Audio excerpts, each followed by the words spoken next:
So I'm with the Reverend Dr. Jacqui Lewis. Hi, Jacqui. Hi, Serge. How are you today? Good, good, good. So Good. we're going to be talking about fierce love. Yes. Thank you so much for the invitation to do so. One of the things that I've been thinking about, and I know you are as well, is about how fierce love can answer our human yearning, our desire to be seen and known and loved, and have our lights shine as opposed to being dimmed. Yeah. Yeah. And you describe beautifully how the lights are dimmed and Yeah. why, and what it takes to actually come back to the full brilliance of being a human being. Yeah. I think one of the things that really deeply concerns me is that the world is full, you and I know, of people who have been dimmed, who've been wounded, who've been hurt, who have not been seen and known and loved. And they are making decisions about policy, and they are hiring and firing, and they are making laws, and they are on the subway, right? And they are in the classroom, and they are wounding other people and hurting other people and dimming other lights. And so um, my two core theses in the book, Fierce Love, A Bold Path to Ferocious Courage and Rule Breaking Kindness. One is the ubiquitous call to love our neighbors as ourselves, right? All the world's major religions say something like, love your neighbor as yourself, do unto others as you'd have them do unto you, or don't withhold something from someone that you need for yourself. One tradition says, don't break anyone else's heart. Can you imagine that world? Don't break anyone else's heart. But it's hard to love your neighbor as yourself if you don't love yourself. And that's the starting point of this book, is to turn compassion and forgiveness and love and a kind of non-possessive delight or an unconditional regard to your particularities. Turn it on you, right? Who am I really? And can I see myself and love myself? Can I own my failings and my superpowers? And can I acknowledge that sometimes my superpowers are my failings? And so we're talking about is now not the arguing or about the concept of love your neighbor as yourself, but the how to. That it's not so easy to love your neighbor if you don't love yourself, and it's not so easy to love yourself. And so how is it? How can we find a way to love ourselves? Yeah, thank you, Serge. I think it is really hard. And I want to start there, that we're not taught that. That's not like you read a book and like, this is how we do it. Or our parents go, hey, you really got to love you. In fact, I think we're taught that it's narcissistic or grandiose or something like this to really pay attention to ourselves. So I think it starts with truth. I think it starts with telling the truth. Who am I really? How can I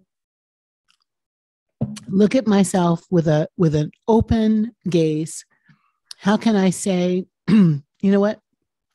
I'm cranky when I don't eat, or I've got a very kind spirit, or I'm a peacemaker, or I'm argumentative, but I help people see the other side. The things that are you.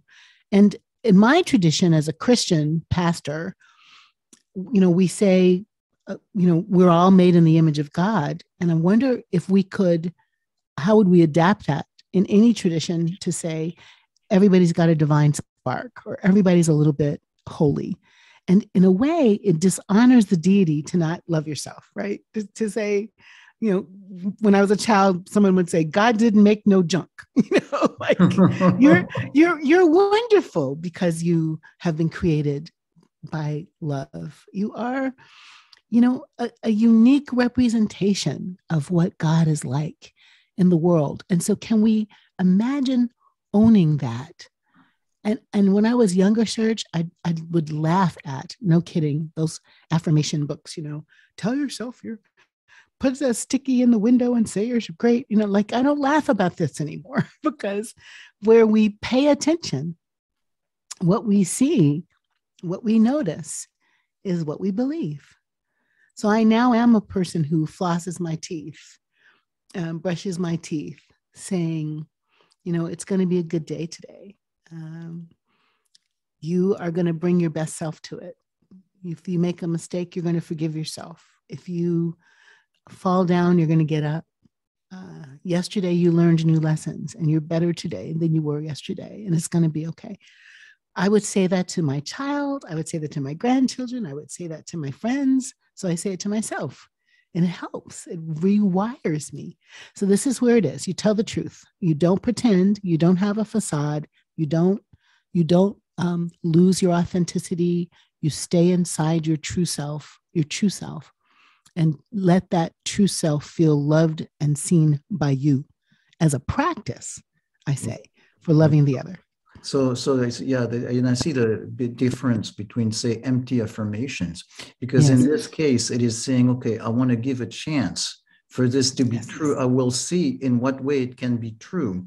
Yes. So it's not that you're lying to yourself and pretending, but you're actually giving yourself a chance to see the wisdom of that.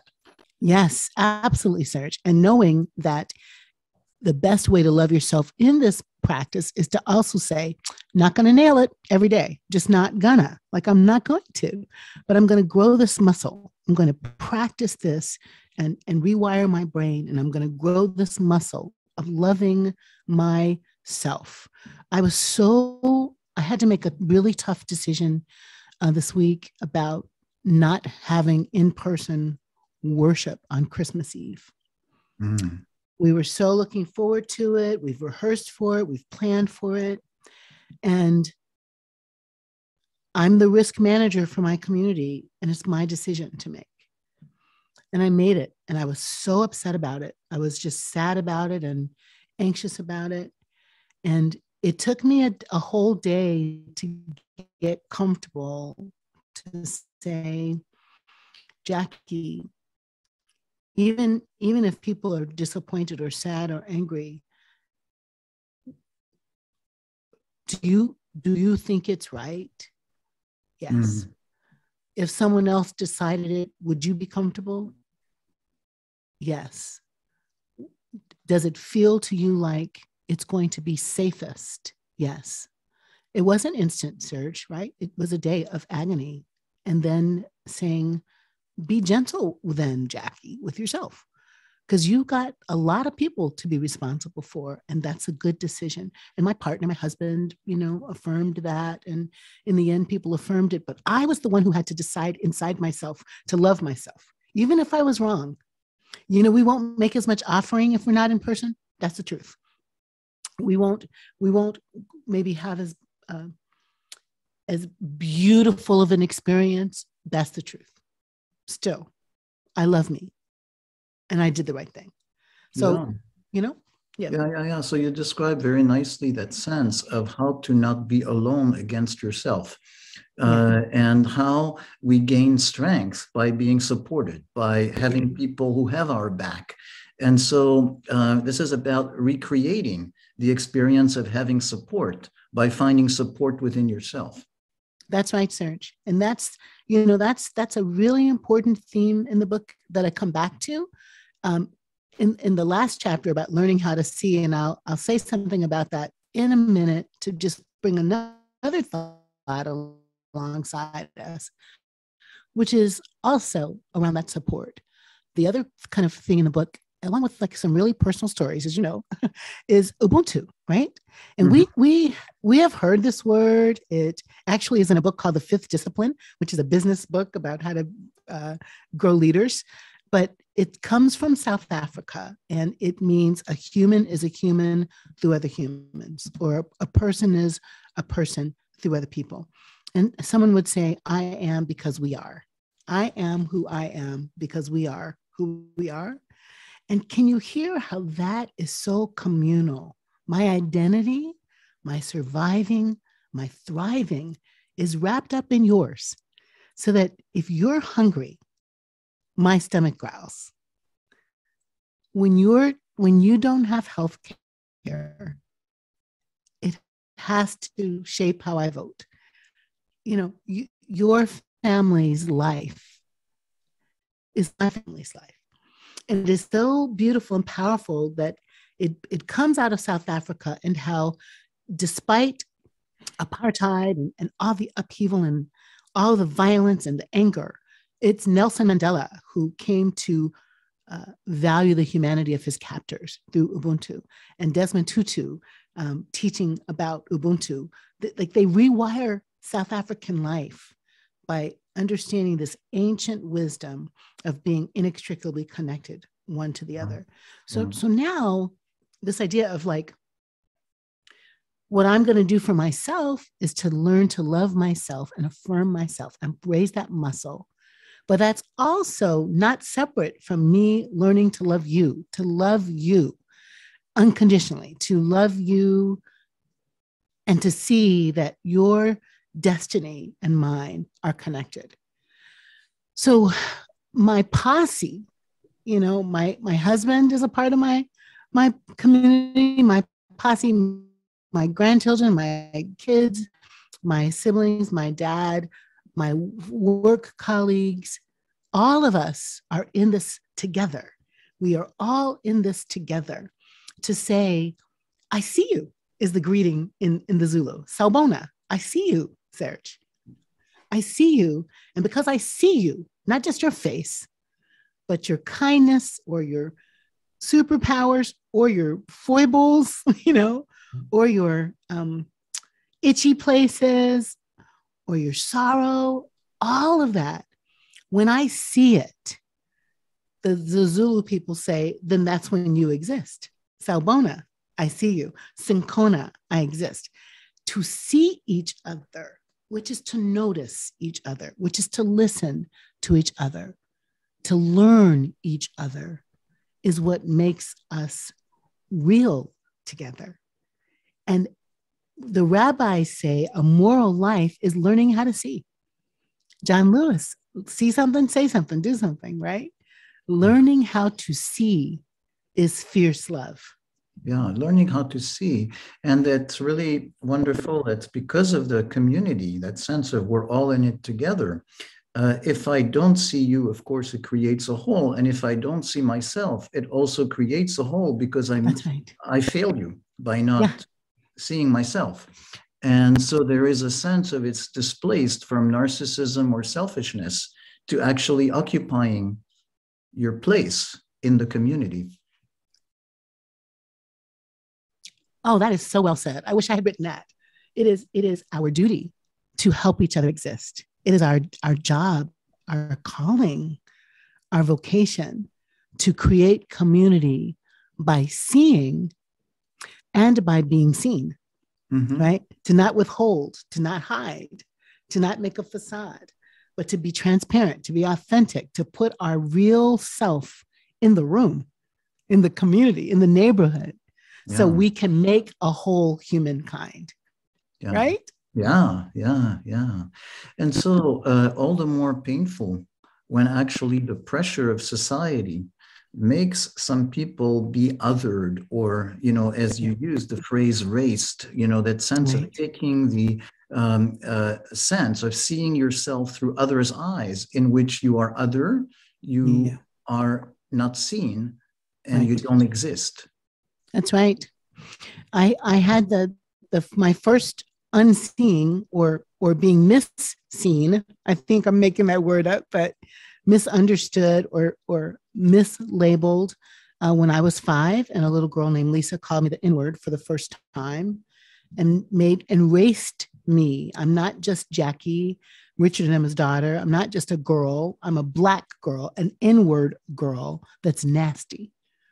So think, Serge, with me of all the ways that we have raced each other, raced Black and brown people, raced Jews and Muslims and Sikhs, unseen Indigenous people, invisibled them, again, making up words, because of the way we stole this land and continue to steal it, continue to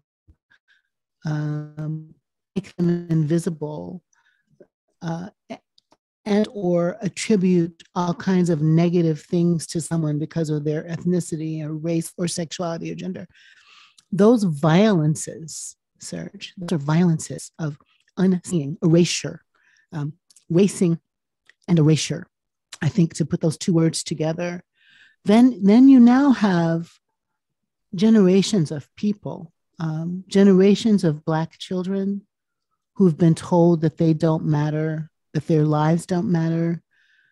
The ones raised by the ones raised by the ones whose backs were flayed for misbehaving, ripped from families, shackled. The ones raised by the ones raised by the ones put in boarding schools to un-Indian them. You know, the ones raised by the immigrant whose land was taken in treaties, and then they come get the land, and they come to what should be their home across the Rio Grande, and they are taken from their parents at the border. I mean, these things are horrible wounds that we've offered to each other because of caste or class or color or religion or ethnicity. And I think we have to look at that straightforwardly, see that, and not be indifferent to that, so we can live a moral and just society and make reparations for what has happened. That's part of seeing as well, to see the wrong and make it right. Yeah.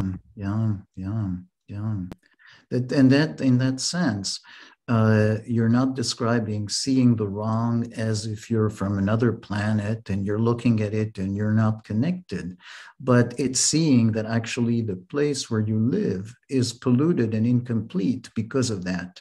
And so there is a good selfishness in restoring that. Yeah, it's making your nest whole as you make the world whole, right? The beautiful concept of tikkun olam, you know, that our Jewish friends say, to heal the world. You're not healing the world over there. You're healing the world in which you sit and live and eat breakfast and go to work and, you know, make a living and raise children. This whole world is our home that requires, you know, care from all of us and restoration from all of us. Yeah. And so what we're doing is, it's a question of how we're connected to our inner experience of it in order to allow ourselves to feel that. Yes. So it's not an abstraction. I think that's right, Serge.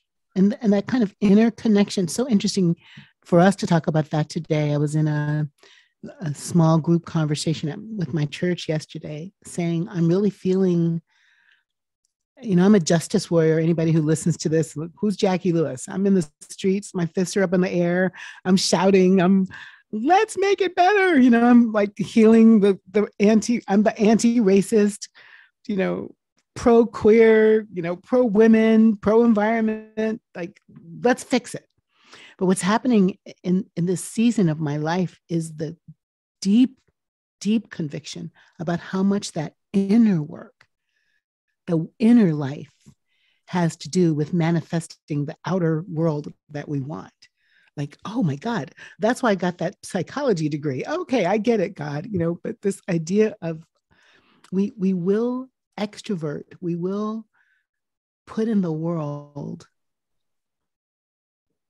what we can create inside.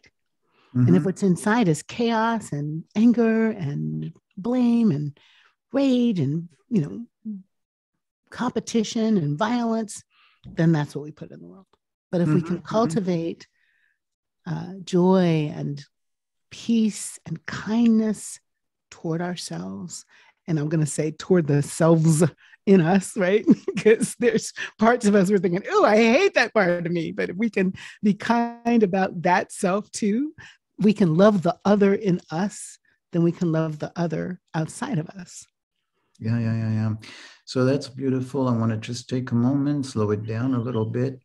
And so what we're talking about is the idea that's not to make that opposition between inner experience and outer world, but to see how they're connected. And there is kind of a bidirectional flow. That sense of being more connected means also actually actualizing, changing the world as it needs to be, and also not being into that separateness of othering others, but kind of finding more of that wholeness and connection. I think that's right. And, I kind of playfully say, I'm not a contemplative person, or I don't really, I'm not the quiet sitter, but truly in the way that, Richard Rohr would want me to be non-dualistic in my thinking, that I am contemplative and I am meditative and I am holding contemplation and action together, and I am holding inner work together with outer healing, inner healing and outer healing, heal the soul and heal the world. And that is a new articulation of a long held commitment. And notice what we notice is what we do. And so I would love for our listeners to not be thinking either one is an outward justice person or one is an inner yogi. One is a human looking inward and outward to make a better world. Yeah. Your contemplation is not separate from action. Right. It feeds the action. It is the spirit of this action. The action is contemplating at the same time as acting. So it's a different sense of self, in the same way as we're not separating the self and the community, right. So that kind of a larger sense of self that's coming up from there. I love that. That's right. It's like we are an organism, one organism. I love science fiction, so I love Octavia Butler making a new world in which God has changed and we are God and we are all one. Or the War of the Worlds, which is a bleaker story, but when it's finally time to defeat the enemy, which is this organism that has come to kill humanity, it is clear that all of those machines and all of that network is one organism. And so to stop it, you stop one thing, right? So to flourish, let's flourish one thing. That child who has Head Start or dental care or good school books, the flourishing of the one child is the flourishing of the whole organism. The flourishing of the senior is the flourishing of the whole humanity. Yeah. And including, you put the dental care, something very specific, very concrete. Yeah. Let's make sure everybody flourishes so we all flourish. And we can do that. We have enough resources and love to do that. We just have to make a priority of it. Yeah. So does this feel right to end here, or is there something that you would like to add? It feels totally right to end here with a blessing for love to be found, to be noticed, to be seen, to be held. Love for you, listener,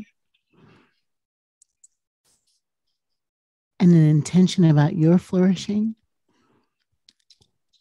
and love for the other and their flourishing, because the other is a part of you. Thanks, Jacqui. Thank you, Serge.